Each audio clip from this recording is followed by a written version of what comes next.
competition, and we are going to be watching Carl Lewis in just a matter of minutes now, his first appearance in these games.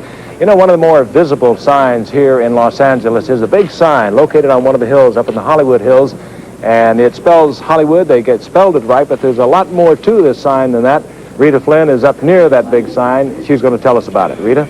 Frank, you know, nothing says hooray for Hollywood any better than this sign, and it's been saying it for 61 years. This is, as you mentioned, one of the first things that tourists always want to see the moment they hit town. A little history, the letters were put up 61 years ago, and originally it read Hollywood Land.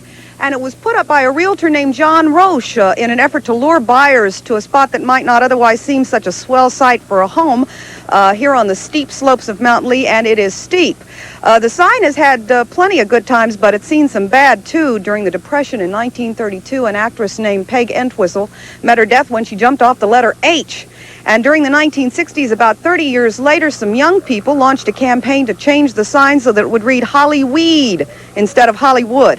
During that same period, the sign fell into such a state of disrepair that only the efforts of local celebrities like Gene Autry and Hugh Hefner saved it from becoming a complete eyesore. Those days are now long gone, and never before has the sign looked as good as it's looking now during the Olympics. The Los Angeles Olympic Organizing Committee paid $16,000 for a fresh coat of paint, and also to put up new 30,000-watt light bulbs in the colors of the Olympics.